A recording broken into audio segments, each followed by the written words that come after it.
Hello, this is Angela with Parker's Permaculture. I'm standing in the backyard of my Portland, Oregon permaculture garden in zone 9A. You can see here, this is my veggie plot behind me. And over here is clutter and the rain garden. I also have a rose here that I'm actually out here in the middle of pruning today. And you can see our woodshed, and there's a plum and some kiwis and things like that. So I am in the rain garden, as I said. So last year I did a video where I talked about changing up some of my plantings in the front yard and here in the backyard, adding some more natives from, I think I got them from Grow Native. I'm gonna put their website in the video description. But I wanted to give you an update on one of the plants that is doing extremely well, and I'm super glad that I added it to my garden. Now, I have it here in the rain garden, and I also planted some out front. The front yard is much sunnier and hotter, and those individual plants that I put up there have already finished their bloom cycle and have gone over and have cut them back. And so I am using this one back here in the backyard as an example, but 2 weeks ago, the ones in the front yard were also this spectacular. So let me move over here, duck under this motherwort that is going nuts. I have a video coming out on this later today.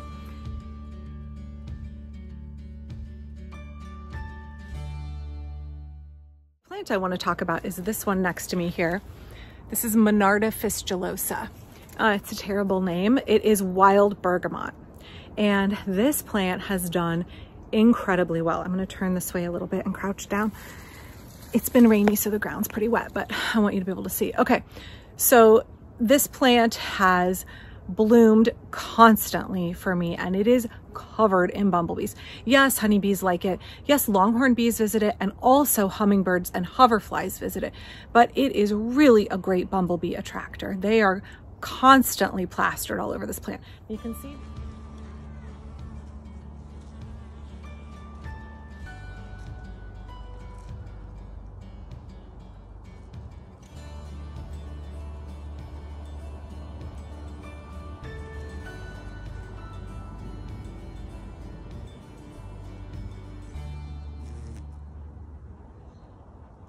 You can see my husband put a hazelnut stake in. I noticed that unlike my cultivated varieties of bergamot that are like hot pink and red, this puts up one main stem and loads of blossoms at the top, and it gets very top heavy. And so in the future, I'm going to stake it early on or put a cage around it to support it, because it did fall into the path and Casey had to put a little stake around it for me. I think maybe more for him than for me, because it's hard to get down to the chickens and ducks right now without that staked back, because it was flopping in the path. But it's doing great since he staked it up, and it continues to bloom and bloom and bloom and bloom.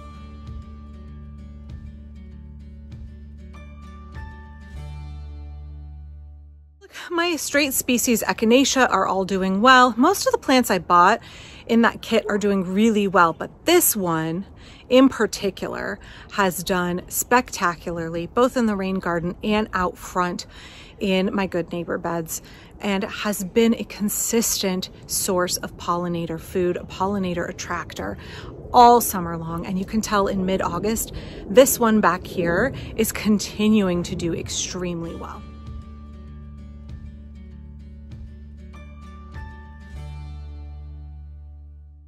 I had to recommend one, like, hey, if you want to look at a native. By the way, this is the USDA range map for this plant.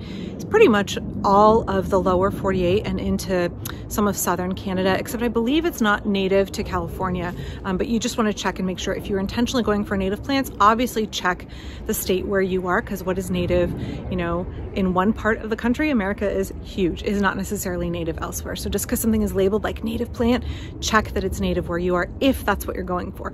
I obviously do not grow exclusively natives. Right next to this bergamot is motherwort, which is not native.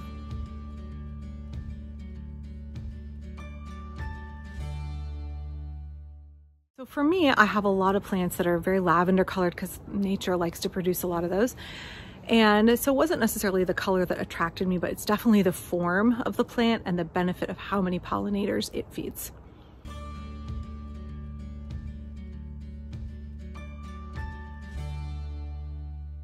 So I hope you enjoyed this quick update. I have a longer video coming out tomorrow on the plant that is right across the path from this one, and also just in general thinking about how we can care for our pollinators late in the season. Because here in Oregon, it is really starting to feel like autumn already. It has been quite cool at night, and it really feels like fall is in the air. So we want to think about that transition between summer and autumn when we are planning for our garden and for our pollinators in our garden. So please tune back tomorrow to see more about that. I am distracted by bees that are on this plant behind me. Okay, please don't forget to click like and subscribe as well, and check out the ways you can support the work of this channel down below in the description. Thanks.